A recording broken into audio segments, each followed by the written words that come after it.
सुबह उठने के बाद बहुत लोग क्या करते हैं, डायरेक्टली एक्सरसाइज कर लेते हैं।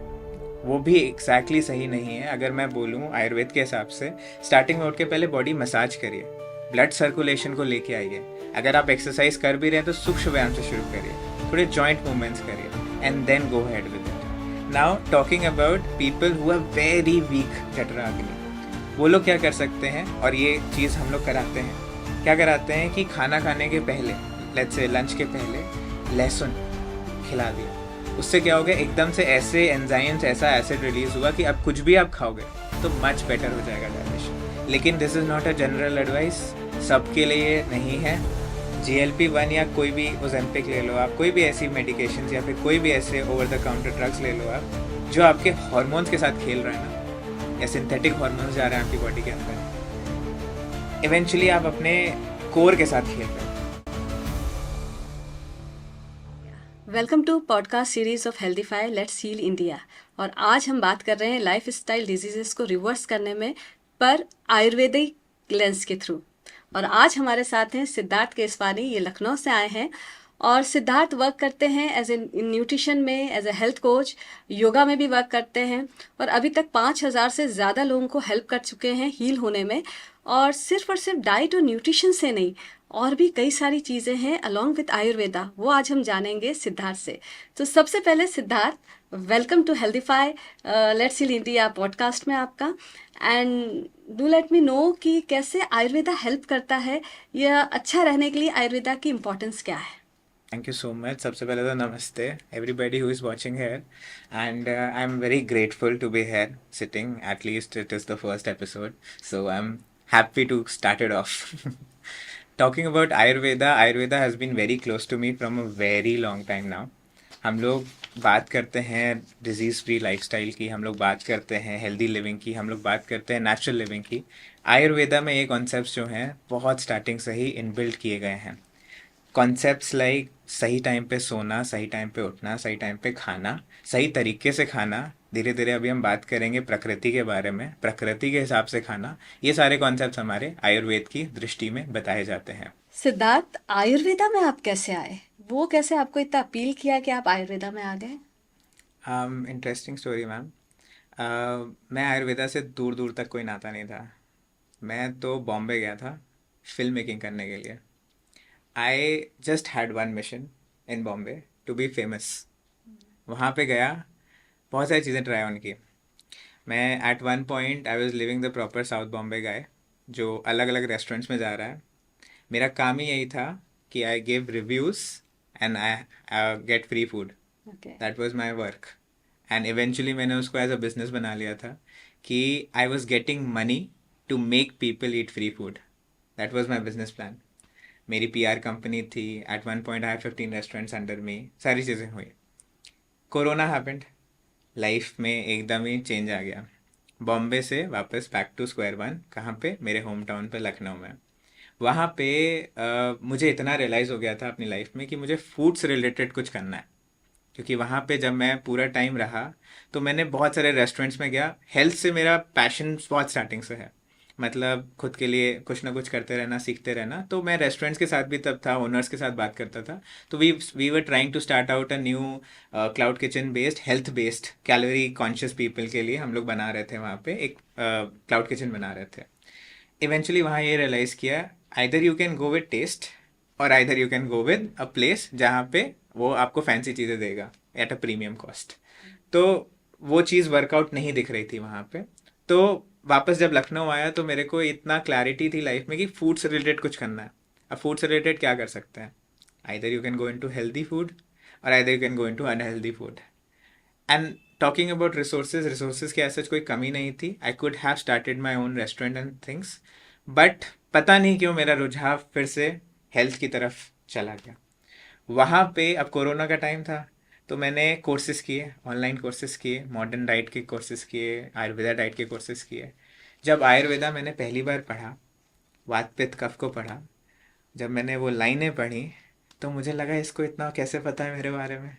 और जैसे जैसे मुझे पढ़ता गया, इंटरेस्ट आते गया, मैंने कहा this is so close to my life, this is exactly what I been looking for.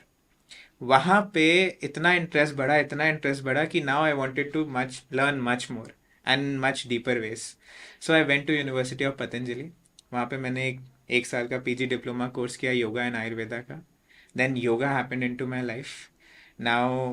फिर मैंने मास्टर्स किया योगा में, बहुत कोर्सेज किए. यू नो द ड्रिल कैसे रहता है. And आज भी पढ़ रहे हैं, आज भी कर रहे हैं, सीख भी रहे हैं, सिखा भी रहे हैं. तो this is my short story, जहाँ पे from a guy from Bombay doing film making to a complete 360 turn to helping people heal. Before we go head I would like to say one shloka. And Ayurveda में चरक संहिता 30/26 पे आप देख सकते हो ये श्लोका. इस श्लोका है स्वास्थ्य से स्वास्थ्य रक्षणम आतुरस से प्रश्नम च. बेसिकली जब मैं ये श्लोक बताता हूँ तो लोग कंफ्यूज हो जाते हैं थोड़ा, तो मैं लेमैन लैंग्वेज में बोलता हूँ इसको. To add years to life and life to years. सिर्फ लंबी उम्र होना काफ़ी नहीं है, उस उम्र को जीना भी एज इम्पॉर्टेंट है. सो बहुत बढ़िया चीज़ बोली है आपने कि सिर्फ लॉन्ग लाइफ होना नहीं, जब तक अगर आप हेल्दी नहीं हो और लास्ट तक आप चलते फिरते नहीं हो, तब तक उस जीवन का कोई अर्थ नहीं है या इंजॉय नहीं करोगे. यस, तो अगर हम बात करें आयुर्वेदा में, ऑब्वियसली आयुर्वेदा हमारा 5,000 कहते हैं उससे भी पुराना है हमारा 100%. आयुर्वेदा है. पर आयुर्वेदा में उस टाइम पे तो कोई भी लाइफ स्टाइल डिजीजेस नहीं होती थी, ना पीसीओएस होता था, ना डायबिटीज होती थी. तो अगर हम आज की बात करें तो आज आयुर्वेदा पीसीओएस, डायबिटीज या अदर लाइफ स्टाइल जो चैलेंजेस है उसको कैसे डील करता है और कैसे हेल्प कर सकता है इसमें. बहुत अच्छा क्वेश्चन किया मैम आपने. आयुर्वेदा में डिफाइन किया गया है कैटेगरीज को. वात के डिजीज डिफाइन किए गए हैं, पित्त के डिजीज डिफाइन किए गए हैं, कफ के डिजीज डिफाइन किए गए हैं. सबसे ज़्यादा हेल्दियर स्टेट पे अगर हम बात करें तो कफा बॉडी टाइप होता है, उसकी नेचुरल हीलिंग कैपेसिटी बहुत स्ट्रांग होती है. उसके बाद पित्त आता है और उसके बाद वात आता है. जो वात वाली बॉडी टाइप है, अगर कोई भी पेन आप देखोगे अपनी बॉडी के अंदर, दैट इज़ बिकॉज ऑफ वाता डिसऑर्डर्स. तो वहाँ पे ऐसे डिस्क्राइब नहीं किया था कि पेट खराब है या फिर आपको डायबिटीज़ हो रहा है, पीसीओएस हो रहा है, गट इशू है. आजकल फैंसी नेम्स दे दिए गए हैं बहुत सारी चीज़ों को. But again, the concepts are very much deeper.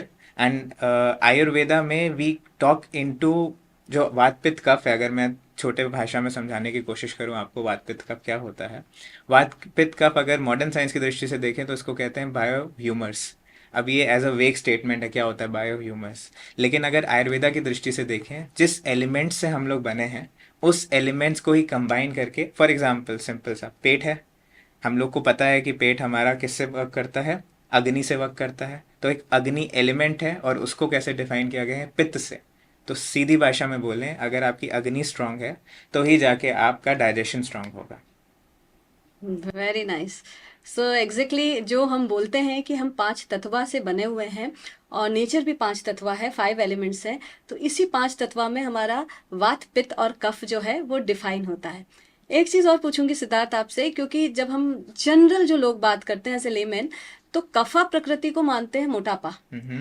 वाता इस दुबला पतला, हम्म. एंड पित्त जो थोड़ा सा एनर्जी लेवल ज्यादा हो हम्म. या फिर उसमें वार्मथ ज्यादा हो. हम्म. तो अगर ऐसे जनरल बात करें तो उसमें वाता इज गुड क्योंकि वो दुबला पतला अच्छा है जनरल लेमन में, और कफा यानी वो मोटा है. हम्म. पर जब हम आयुर्वेदा पढ़ते हैं तो सबसे ज्यादा जो डिजीजेस हैं वो it is just because of वाता, जब वाता बढ़ जाता है बॉडी में. तो आप इसको समझाओगे कि कैसे, क्यों kapha is better and not always the vata. See when we are talking about kapha, it talks about healing. Kapha हम लोग समझते हैं मोटापा. अब एक चीज़ समझिए, सिंपल सा है, अगर पेट में नरिशमेंट ही नहीं है, एक फैट की लेयर ही नहीं है, तो कोई भी आपकी इम्यूनिटी को हैम्पर करने के लिए कुछ भी बाहर से आ जाएगा तो दिक्कत करेगा.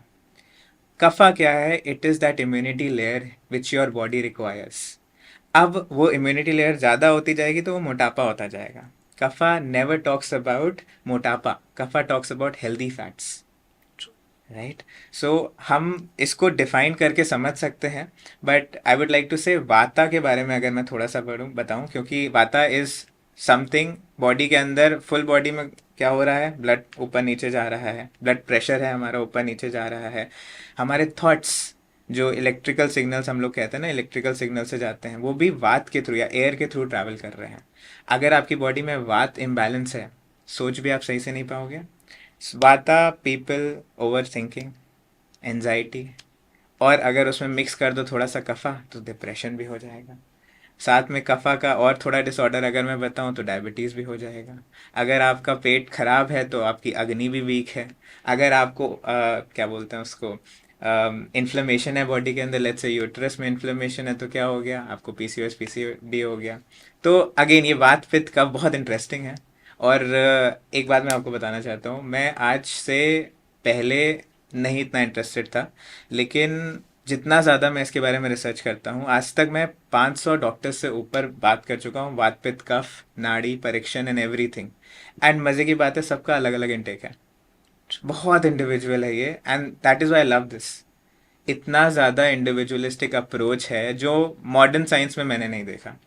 वहाँ पे जो अप्रोच ज़्यादातर मैंने देखा है, पिल अप्रोच है, one size fits for all. But that is not the case with Ayurveda, that is never been the case. Very true. आपने बहुत अच्छे से डिफाइन किया। जो मैंने पहले क्वेश्चन में पूछा था वो सेकंड क्वेश्चन से भी मुझे आंसर मिल गया कि वात पित्त और कफ से कैसे हम diabetes, PCOS, liver challenges, kidney challenges, ये सब कैसे, अगर ये इम्बैलेंस है एग्जैक्टली तो कैसे ये प्रॉब्लम्स हो सकती हैं। और आयुर्वेदा चाहे कितना भी साल पुराना हो पर इनको हील भी कर सकता है क्योंकि उसमें वो सब चीज़ें हैं। And modern science, obviously modern science बहुत अच्छा है, इवॉल्व हो रहा है, रिसर्चर्स आ रहे हैं, रिसर्च आ रही है, नहीं बहुत अच्छी चीज़ें हैं। पर कई बार कुछ चीज़ें अभी रिसर्च कर रहे हैं और उसी को कुछ समय बाद होता है नहीं, that was not healthy, now it's healthy. और ये एक बहुत बड़ी यूएसपी, लोग उसको आगे लेके जाते हैं। फॉर एन एग्जाम्पल, अभी हमने बात की कफा में एक हेल्दी फैट होना ज़रूरी है। और जो घी, जिसको घी को हम अमृत मानते हैं, हनी को हम अमृत मानते Yeah. हैं अपने आयुर्वेदा में। और बीच में ये आ गया था कि घी अगर आप ले रहे हो तो it will be increasing the cholesterol, ठीक है। और अब स्टडी आ रही है कि आपका जो फूड में आप फैट ले रहे हो उससे कोलेस्ट्रॉल नहीं बढ़ेगा। और हमारा आयुर्वेदा बहुत पहले से ही घी को हमेशा नर्चर करने के लिए, हमें हेल्दी गट के लिए बोलता है। Yes. तो ऐसी कुछ चीज़ें आप बताओगे कि हाँ, जो आयुर्वेदा बोलता है पर शायद साइंस हमारी उसको कहीं ना कहीं डिनाई कर रही थी, ये अभी भी कर रही है, और फिर अब कुछ कॉन्फ्लिक्ट्स आ रहे हैं कि नई नई रिसर्च Yeah. आ रही है। एक सबसे बड़ा पैरामीटर है डायबिटीज़ को एनालिसिस करने के लिए, किसी भी डाइटिशियन न्यूट्रिशनिस्ट डॉक्टर के पास आप जाओ, HbA1c निकालेंगे। थोड़े दिन पहले मैंने आपको एक स्टडी भेजी थी, उसके अंदर यही था कि HbA1c आज की डेट में भी इरेलीवेंट होना शुरू हो गया है। Now I am making a very bold statement over here by saying this, but आपको ये समझने की ज़रूरत है कि बॉडी के अंदर जो भी डिजीज़ हुआ है ना, your body doesn't define it as diabetes, sugar, cholesterol, उसके अंदर प्रॉब्लम है, उसको ठीक करना है। ठीक करने के लिए हमारा एज एन इंडिविजुअल काम है कि हम उसको राइट नरिशमेंट दें, राइट माइंडसेट दें। और हमारा जो लेट्स हील इंडिया का मिशन है, specially from you, MPESS formula जो हम लोग का है, उसके थ्रू अगर हम लोग वर्क करेंगे तो ये सारे फैक्टर्स ऑटोमेटिकली ठीक हो जाएंगे। And that is what Ayurveda has been saying from the very beginning of time, I would like to say. Very true. मतलब जो चीज़ हमने बहुत सालों पहले पढ़ी थी, जानी थी, अगर हम उसको कंटिन्यू करते हैं तो हेल्दी रहेंगे, ये डिजीजेस नहीं होंगी।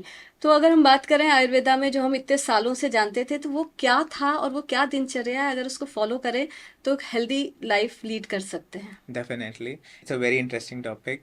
सबसे पहले तो उठना, उठने के लिए सही टाइम पे सोना।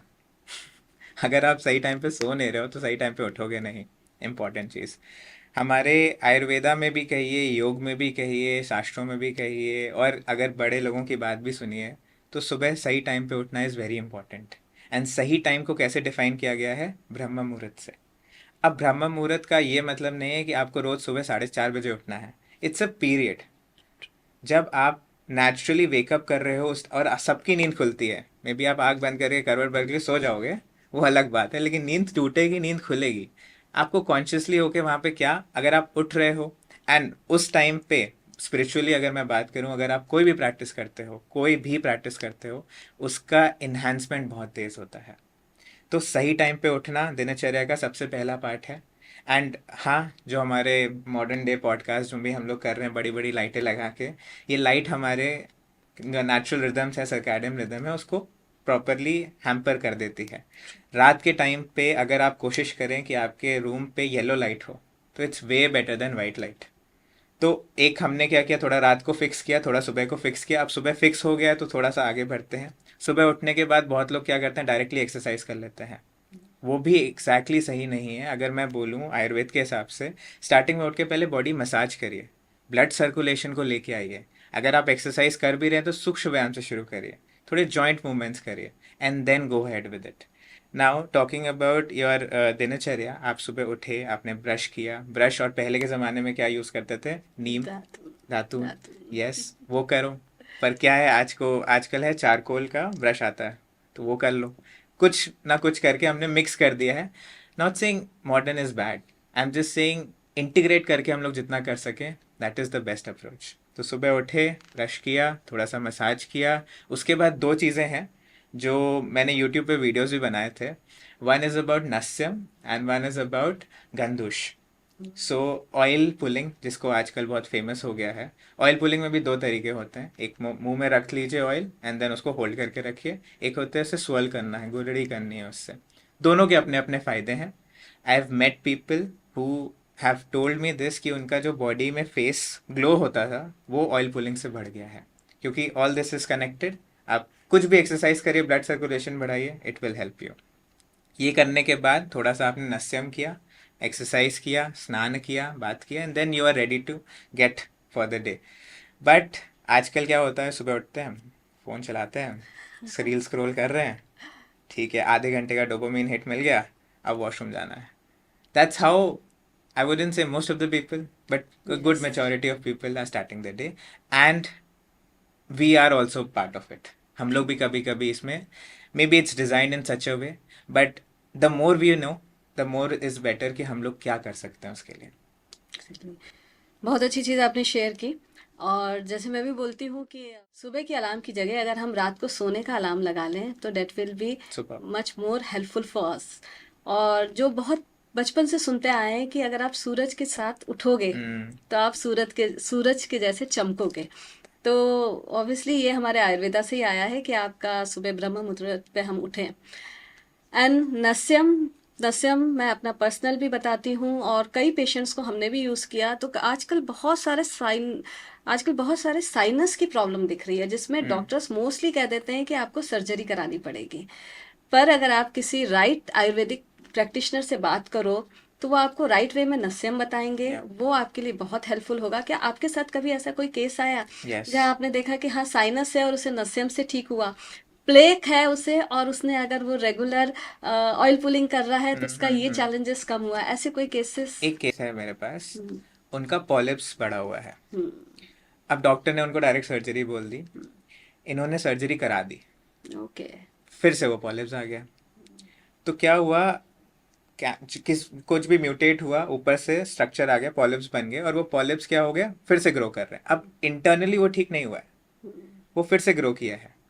नस्यम जब उनको मैंने रेकमेंड किया तो उन्होंने नस्यम किया, प्रैक्टिस किया, वो पॉलिप्स से बढ़े नहीं हैं। अब जैसे पहले ग्रोथ में बढ़ रहे थे वो बढ़े नहीं हैं।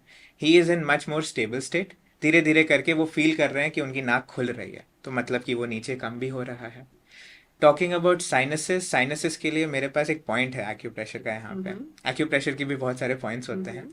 सो कुछ पॉइंट्स हैं, लेकिन इतना दिमाग न लगाते हुए सिंपल आप ये रख सकते हो कि ऊपर जितने पॉइंट्स हैं आपके, चारों फिंगर, पांचों, चार फिंगर एक थंब के, उसको प्रेस करते रहिए किसी भी पेन से। खाना खाने के बाद नहीं करना है, simply point it, pen it, down it, and then you are done for the day.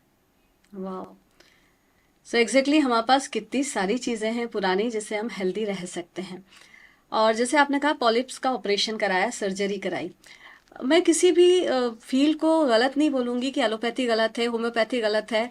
पर जो मेरा मानना है कि पैथी जहाँ पर भी आ जाती है डेट मीन्स कि वो सिम्टम्स पे वर्क कर रही हैं और या। हमारे रूट कॉज को कहीं ना कहीं सप्रेस कर रही है। ठीक है।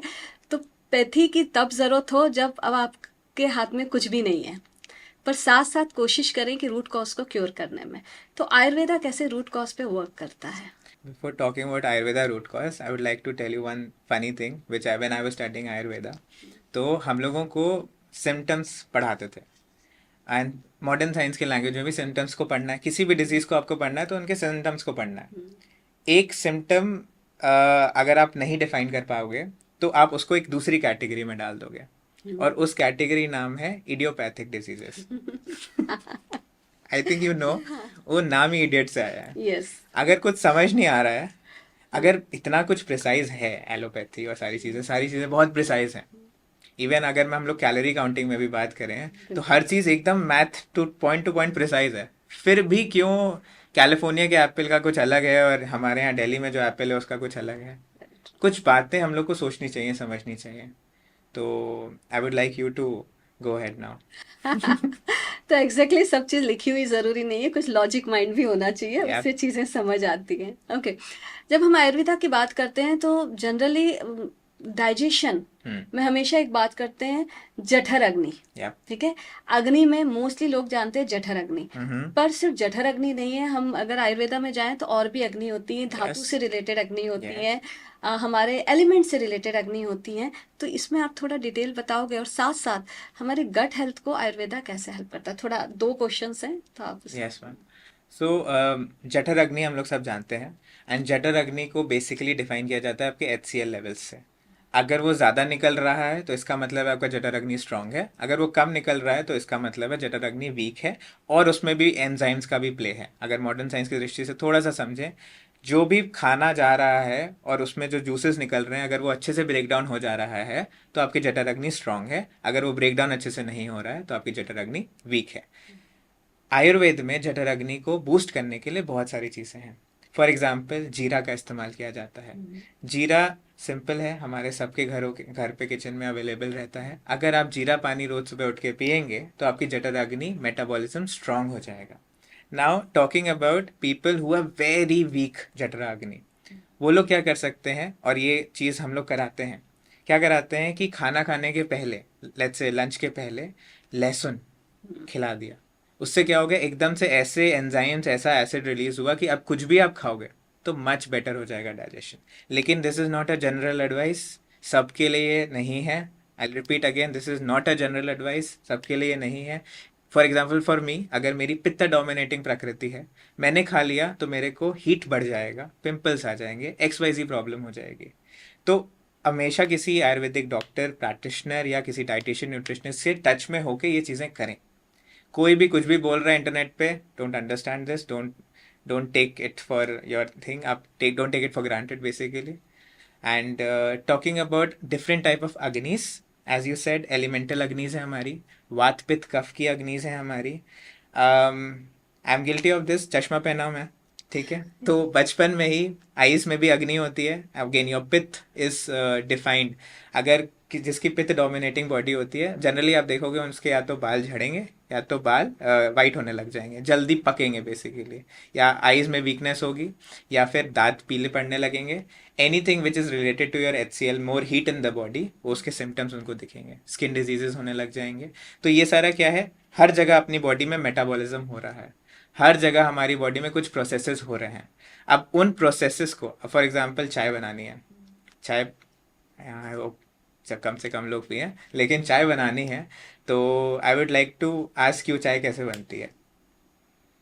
चाय वैसे मैं पीती नहीं हूँ, पर गुड। हाँ, नॉट ऑलवेज गुड। अगर चाय अच्छी है, वो आप कभी पी रहे हैं तो फाइन, पर हाँ, चाय ऑब्वियसली हम पैन रखेंगे, हीट ऑन करेंगे, पानी डालेंगे, देन हमारा जिंजर डालेंगे, एंड इफ नीडेड शुगर, चाय पत्ती, मिल्क, बॉईल किया, तुलसी पत्ता, और जो जिसको इलायची चाहिए जो भी, एंड बॉईल करने के बाद उसे सुपर। से हाँ। Let's come back to the process थोड़ा सा। अभी हमने पैन रखा है, उसमें सारे इंग्रेडिएंट्स डाले हैं और हीट लगा दी है, ठीक है। अभी वो पक रहा है, या पच रहा है धीरे धीरे करके। Understand this related with your digestion. पक रहा है, पक रहा है, पक रहा है, एक हीटिंग टेम्परेचर पे आएगा जब आपको पता चलेगा वाह चाय तो बनने वाली है। उसी टाइम पे कोई आके उसमें दूध डाल दे ठंडा ठंडा, पानी डाल दे ठंडा ठंडा, या रूम टेम्परेचर का भी डाल दे, क्या हो जाएगा उससे? बर्बाद हो जाएगी चाय। बिल्कुल। और यही चीज़ बहुत लोग कर रहे हैं, खाना खाने के बाद पानी पी ले रहे हैं। जठराग्नि को हैम्पर किया, कर एक दिन किया, 2 दिन किया, 10 दिन किया, 15 दिन किया, इतना कर दिया कि अब आपकी वही वीक हो गई है, मेटाबॉलिज्म स्लो डाउन हो गया है, वेट लॉस करने में प्रॉब्लम आ रही है, हार्मोनल इम्बैलेंसेस हो रहे हैं। एक कुछ कहावत है शायद, क्या होता है कि पति का प्रेम पेट से होके जाता है, हाँ हाँ, बट आपकी हेल्थ भी पेट से होके जाती है। तो very true. Pet is the most important thing. तो उसको ध्यान रखें। Very good. जो चीज़ आपने बोली ना कि हाँ, हीट कोई चीज़ की उस पे ठंडा डाल दिया तो क्या होगा, ऐसे ही हम जब पानी पी लेते हैं, खाना खाते हुए जठर अग्नि हमारी अपना वर्क कर रही है और पानी पी लिया एकदम, तो ये जनरली भी मैं बताऊंगी जिसकी पित्त प्रवृत्ति है और उसने मतलब ठंडी कोई चीज़ ऐसी ले ली तो और भी ज़्यादा, क्योंकि ये वाता और पित्त का अलग ही कॉम्बिनेशन ऐसा हो जाता है जो हार्म कर रहा होता है। Yep. और जब हम यहाँ बात कर रहे हैं प्रकृति की, वात पित्त और कफ, तो क्या ये सिर्फ तीन प्रकृति होती है या इनको मिलके कई सारी हमारी ह्यूमन बीइंग की कई सारी प्रकृति डिफरेंट डिफरेंट बनती हैं? इसके लिए मैं बस इतना बोलूँगा, आपको प्रकृति को डिफाइन करना है आपके आधार कार्ड नंबर से। जैसे सबका एक यूनिक आधार कार्ड नंबर है, वैसे सबकी एक इंडिविजुअल यूनिक प्रकृति है। वेरी मोटा गुड। मोटा डिफाइन करेंगे हम लोग कि हाँ, आपकी वात डोमिनेटिंग है, पित्त डोमिनेटिंग है, कफा डोमिनेटिंग है, ये आपकी एक हो गई। उसके बाद डुअलिस्टिक प्रकृति भी होती है, वात पित्त, कफ पित्त, कफ वात। कफ वात is one of the most interesting, क्योंकि वहाँ पे ये और ये दोनों है। Will go much deeper than, हम लोग समझेंगे उसको, बट समझने के लिए सबसे बेस्ट प्रकृति जो है, जो विरले कोई दिखेगी, त्रिदोषा प्रकृति, जिसके अंदर वात पित्त और कफ तीनों बैलेंस में 1:1:1 रेशियो में है। अगर आप में से कोई है तो कमेंट करिए। बिल्कुल। और ये जो प्रकृति है वात पित्त और कफ, ये कब बनती है और ये क्या विकृति भी होती है, वाओ, प्रकृति भी होती है, ये क्या चीज़ है? One of my most interesting and favourite love topics. प्रकृति को बहुत ही ज़्यादा मिसअंडरस्टैंड किया गया है।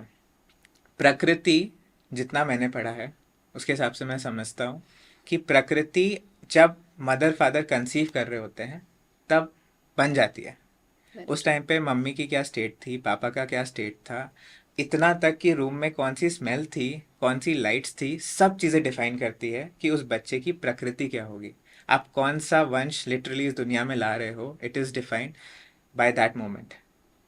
आपने वहाँ पे अपने आप को, और वहाँ से पहले ही एक्चुअली अपने आप को स्टेबल करना एंड डिटॉक्स करना शुरू करना चाहिए। नाउ टॉकिंग अबाउट विकृति, विकृति आपके लाइफस्टाइल इन्फ्लुएंसेस से, आपके मेंटल कंडीशन से और आपके एक्सटर्नल फैक्टर्स से चेंज हो जाती है।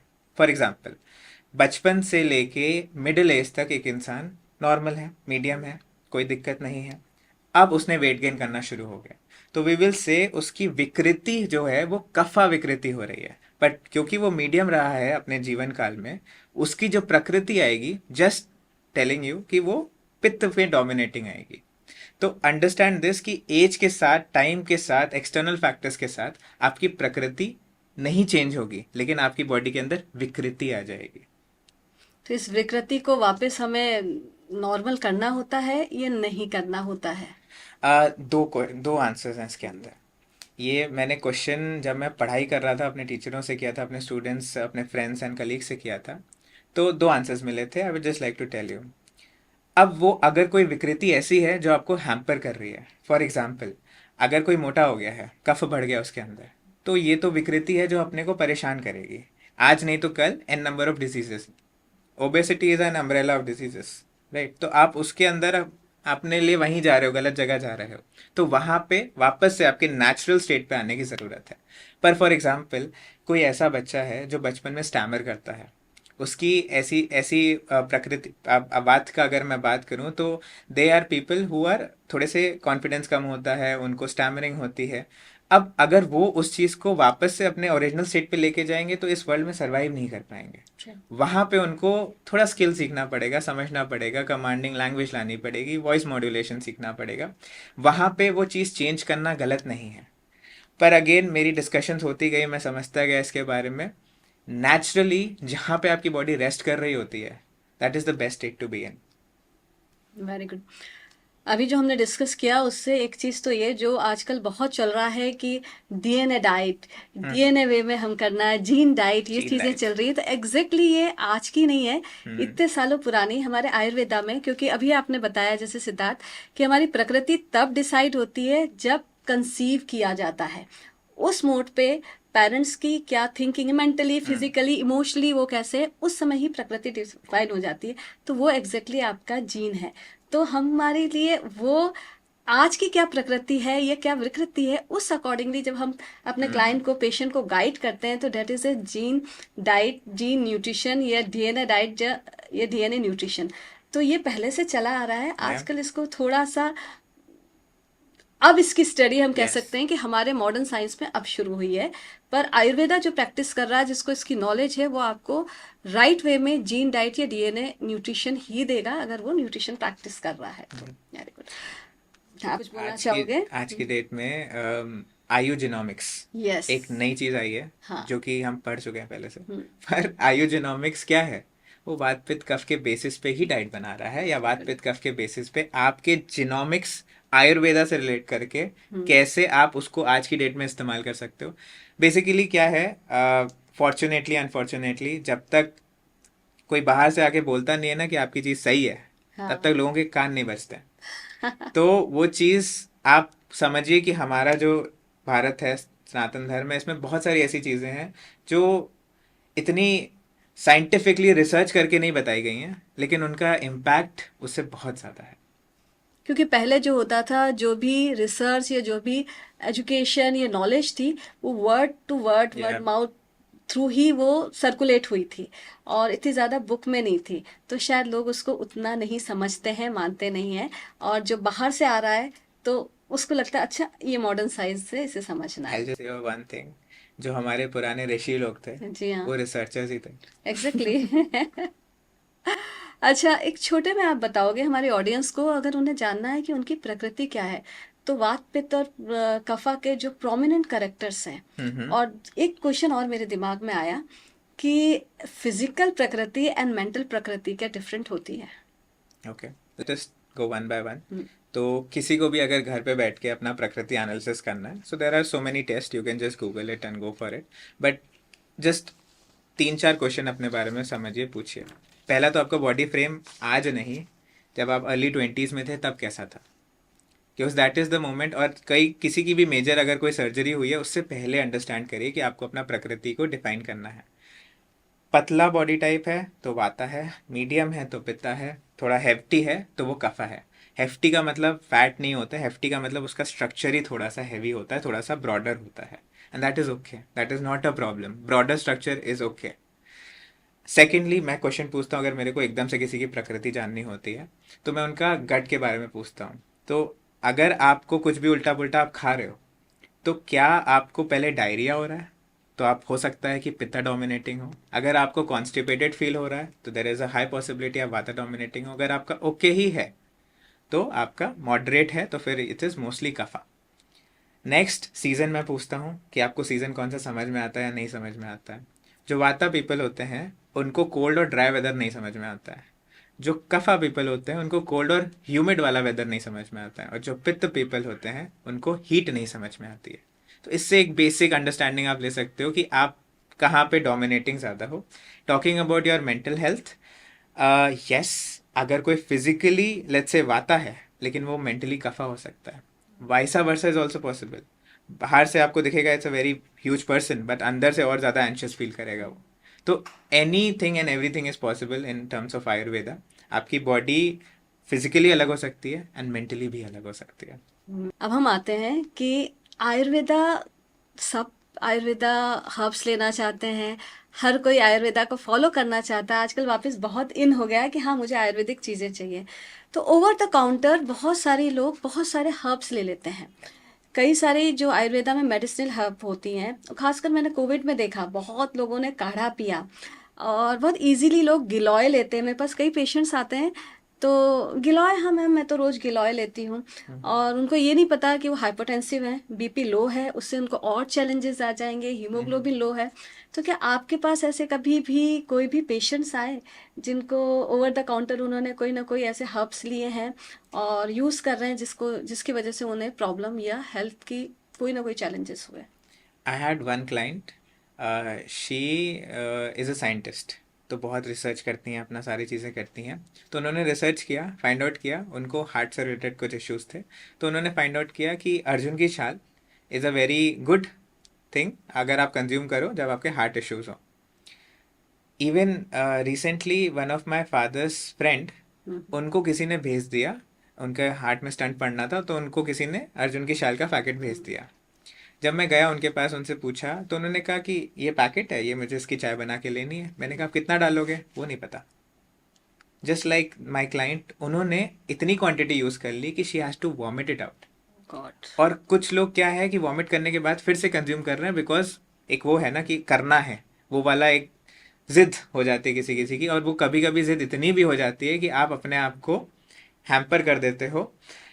कुछ लोग मेडिकेशंस में चले जाते हैं, कुछ लोग आयुर्वेदिक हर्ब्स में चले जाते हैं। तो बेसिकली बात ये है, excess of any and everything is wrong. And understanding from your prakriti, understanding from what you have inside out, जब तक कोई प्रोफेशनल गाइडेंस में आप नहीं कर रहे हो, आप अपने साथ खिलवाड़ ही कर रहे हो। Very true.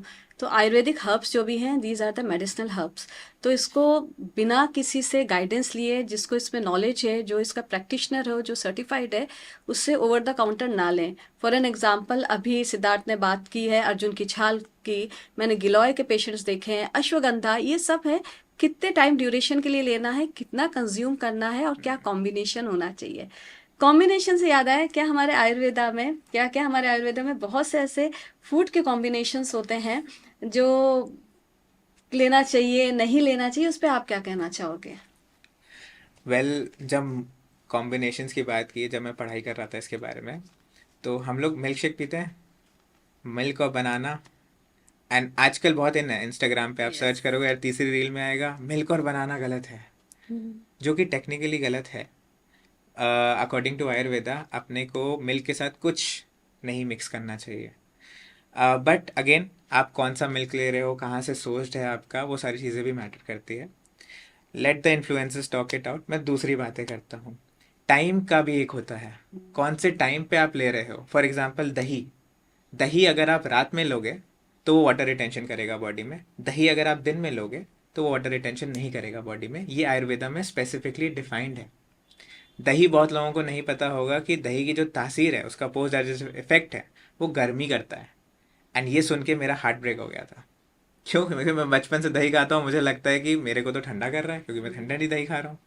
दही phulka is one of my favourite things to have, it's very comforting for me. लेकिन जब मुझे पता चला, और मेरी प्रकृति जब मुझे पता चली, तब मुझे पता चला कि उसको कितनी क्वांटिटी में लेना चाहिए कि वो अफेक्ट ना करे। तो आपको जानना ज़रूरी है। साथ ही साथ कंबाइनिंग, फॉर एग्जांपल अगर हम हनी और हीटेड किसी चीज़ में कंबाइन करेंगे हनी को, वो जहर बन जाएगा। हनी को कभी भी हीट से मैच नहीं करना है। तो जो लोग गरम गरम अगर चाय बना के पी रहे हैं, लेमन टी पी रहे हैं, उसके ऊपर हनी के साथ उसको हीट कर रहे हैं, it is it is not good. You are actually again playing with your health. क्या कहते हैं, थोड़ा सा ठंडा हो जाए, ल्यूकवार्म हो जाए, फिर आप उसके ऊपर से डाल दो, स्टिल बेटर। बट गरम नहीं करना है किसी को। हनी की जो डीएनए फॉर्मूला है, या फिर हनी की जो मॉलिक्यूलर लेवल पे अगर हम बात करें, it is very close to your blood. That is why, as you said, honey is amrit. Amrit. हम लोग की बॉडी में अगर हनी का इंटेक अच्छा खासा रहेगा, तो हम लोग हेल्दी ही रहेंगे। तो यस, अलग अलग कॉम्बिनेशंस हैं, अलग अलग वेरिएशंस हैं। आपको खुद के लिए समझना है कि आपकी बॉडी के लिए क्या सही है। एक जनरल गाइडलाइंस है, हम लोग वो शेयर कर सकते हैं, लेकिन खुद समझिए, खुद खाइए पीजिए, तब पता चलेगा क्या हेल्थ कर रहा है आपको और क्या अनहेल्थ कर रहा है आपको। Very good. सो जैसे आपने कहा कि हाँ, हनी को गर्म करें तो वही अमृत से वही जहर बन सकता है। ठीक है, और सबकी बॉडी डिफरेंट है, तो ऑब्वियसली कहीं ना कहीं हमें अपनी बॉडी को क्या सूट कर रहा है, गट को क्या सूट कर रहा है, ये देखना ज़रूरी है। सिद्धार्थ, आजकल एक सबसे ज़्यादा चीज़ चल रही है मार्केट में, that is for the weight loss, that is GLP-1 injections. ठीक है, GLP-1 हमारी बॉडी, हमारी इंटेस्टाइन खुद बनाती है। वो हेल्प करता है हमारे हंगर को कंट्रोल करने को, हाइपोथैलेमस पे वर्क करता है, हमारे प्लेजर के लिए भी वर्क करता है GLP-1। तो आपका इसमें क्या कहना है, और आयुर्वेदा में फॉर वेट रिडक्शन क्या है, कि अगर हम बोलें कि नहीं मुझे तो GLP-1 लेना है, आपके पास ऐसा कोई क्लाइंट आता है, तो आप उसको क्या गाइड करोगे, और आयुर्वेदा में क्या दोगे? 2 दिन पहले की बात है, I just onboarded a new client. GLP-1 शुरू किया उन्होंने। क्यों? डॉक्टर ने कहा है वेट लॉस करना है। डॉक्टर ने कहा है वेट लॉस करना है, तो वेट लॉस नेचुरली भी हो सकता है, नहीं जल्दी करना है। एक तो ये जल्दबाजी जो है, उससे थोड़ा माइंडसेट को चेंज करने की ज़रूरत है। GLP-1 या कोई भी ओजेम्पिक ले लो आप, कोई भी ऐसी मेडिकेशन या फिर कोई भी ऐसे ओवर द काउंटर ड्रग्स ले लो आप, जो आपके हॉर्मोन्स के साथ खेल रहा है ना, या सिंथेटिक हॉर्मोन्स जा रहे हैं आपकी बॉडी के अंदर, इवेंचुअली आप अपने कोर के साथ खेल रहे हो। आपको पता भी नहीं चलेगा, पर आप अंदर से जो डीएनए स्ट्रक्चर है आपका वो धीरे धीरे चेंज होने लग जाएगा। फिर आप बोलोगे पहले तो मैं ऐसी थी, अभी मैं ऐसी हो गई हूँ, मुझे समझ नहीं आ रहा, मेरे मूड स्विंग्स हो रहे हैं।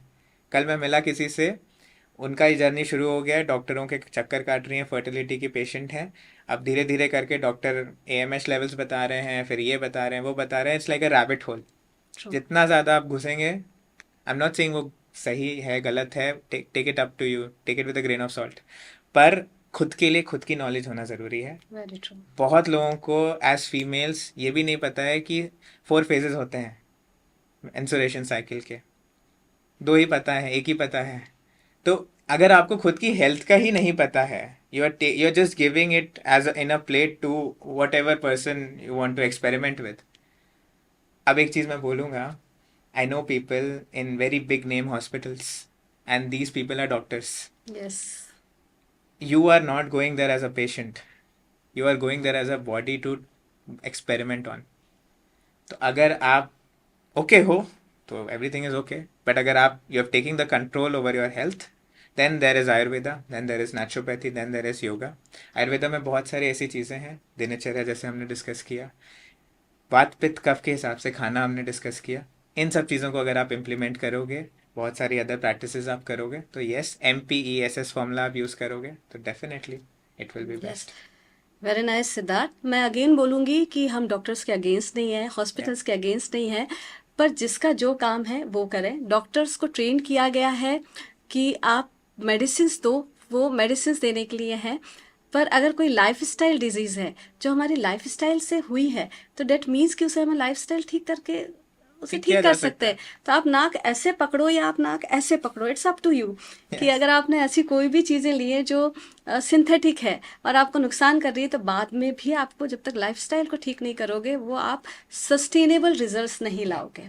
फॉर एन एग्जाम्पल, मैं GLP-1, मेरे पास भी अब बहुत उसके बाद पेशेंट्स आने लगते हैं ना कि हमने ये लिया, इसके आफ्टर इफेक्ट्स ये हो रहे हैं। सबसे पहले तो ऑब्वियसली आपकी हंगर को कंट्रोल करेगा, खाना आप उतना नहीं खाओगे, और उसके बाद जब भी आप खा रहे हो, तो अगर आप राइट वे में अपने न्यूट्रिशन राइट नहीं ले रहे हो, तो मसल लॉस होगा आपका। हॉर्मोन्स को आपके, क्योंकि सिंथेटिक, जैसे आपने कहा सिंथेटिक हार्मोन है, तो वो तो आपकी गट हेल्थ को, आपके एंडोक्राइन सिस्टम को तो हार्म कर ही रहा है। साथ ही साथ आपके डोपामिन पे वो वर्क करता है, जिससे कि जो प्लेजर वाली चीज़ होती है ना, तो एग्जैक्टली सिर्फ भूख ही नहीं लग रही वाली चीज़ नहीं है। जहाँ हम एग्जैक्टली प्लेजर मिल रहा होता है, उससे भी आप दूर हो जाते हो। यप, तो आप बहुत ही, जैसे मैं वर्ड बोलती हूँ, मेरे पास जब पेशेंट आता है तो जैसे मैं कहती थी, बहुत नीरस हो गया है, उसे अपने लाइफ में इंजॉय नहीं कर पा रहा है, यप, और ब्लोटिंग अलग हो रही है, ये चैलेंजेस अलग हो रहे हैं। तो ऐसी किसी ड्रग में तब जाओ जब आप मॉर्बिड ओबीज हो, एग्जैक्टली, जब आपको लग रहा है कि नहीं, अब आप कुछ कर ही नहीं सकते, then that should be your last choice. Yup, ठीक है। पर कोशिश थोड़ा, क्योंकि मैजिक तो कहीं नहीं है, क्योंकि उस पर वर्क करना यप, ज़रूरी है। आपने बात की 2-3 बार MPESS की, यप। तो मैं चाहूँगी उस पर थोड़ा सा आप डिटेल बताएं। MPESS, you can just write it down. M, your mental health. E, your emotional health. P, your physical health. S, your social health. And S, your spiritual health. ये 5 फाउंडेशंस हैं जिस पे आपको अपनी लाइफस्टाइल को एक create करना है, डिज़ाइन करना है। आप कहाँ पे पहले इन्वेस्ट करना चाहते हो, ये आपके ऊपर है। आपको लग रहा है मेरी मेंटल हेल्थ में अभी इश्यूज़ हैं, invest in your mental health. आपको लग रहा है मेरी फिजिकल हेल्थ को स्ट्रॉन्ग करने की ज़रूरत है, invest in your physical health. लेकिन साथ में अगर आप ग्रो करोगे तो वहाँ पे आप मैजिक देखोगे। Very true. कई बार ऐसा होता है कि हम सिर्फ अपनी फिजिकल हेल्थ पे ध्यान दे रहे होते हैं। आप ही की बात को मैं आगे बढ़ती हूँ, और पर वो जो फिजिकल हेल्थ है वो इसलिए ठीक नहीं हो पा रही होती, क्योंकि इमोशनली कहीं ना कहीं चैलेंज्ड है, या माइंड सेट ऐसा नहीं है जिसपे हम वर्क कर पा रहे हैं। तो अगर हम साथ में सब चीज़ों को करेंगे, और स्पिरिचुअली डजेंट मीन कि हर कोई उतना ही स्पिरिचुअल हो, कम से कम खुद से कनेक्ट हो, खुद की लाइफ को समझे, खुद की हेल्थ को समझे, ये ज़रूरी है। तो जब आप अपने से प्यार करना सीख जाओगे ना, तो अपने हेल्थ पे काम करना सीख जाओगे। तो इसीलिए MPESS फ्रेमवर्क ये हमने बनाया है, कि जिस पे हम अपने पेशेंट्स पे के साथ फुली वर्क कर सकें, जिससे उनको हम सस्टेनेबल रिजल्ट दे सकें। ओके, सो आपका क्या विजन है आगे? आज से कुछ साल बाद आप अपने आप को कहाँ देखते हो सिद्धार्थ? मैम, आपने मेरा विजन बोर्ड देखा हुआ है। लोगों को भी बताइए आपका क्या विजन है। जैसे कि अभी हमने बात की, एक से बहुत सारे लोग ठीक हो सकते हैं, पर एक और एक 11 करके हम लोग बहुत बहुत सारे लोगों को ठीक कर सकते हैं। तो मेरी कोशिश यही है कि ज़्यादा से ज़्यादा लोगों को टच करो। If you just have to put a number, I would like to heal more than 10,000 diabetic people in the next 2 years। Great great mission. और यही हम सब साथ मिल के लोगों को हेल्प करें, हील करें, इंडिया को मेडिसिन फ्री करें। और any last message for audience and for your community members as well? हमने एक चीज़ छोड़ दी, बात नहीं की। सिम्टम्स के बारे में हम बात कर रहे थे, तो वहाँ पे I wanted to just say this, और this can be my ending as well. आपकी बॉडी आपको बताती है, जब प्रॉब्लम शुरू होती है ना, तो आपको बताना शुरू कर देती है। ट्रू। किसी को हेयर फॉल होगा, किसी को माइग्रेन होगा, किसी को पेट दर्द होगा। अगर आप इसको इग्नोर करोगे ना, आपकी बॉडी धीरे धीरे प्यार प्यार से बता रही है आपको। Start listening to your body, that is my final say. Don't ignore your body. आप आज इग्नोर करोगे, फिर कल अगर उसने धोखा दे दिया, अगर हार्ट ने बोल दिया कि आज मेरा मन नहीं है वेट करने का, तो आप सोच लो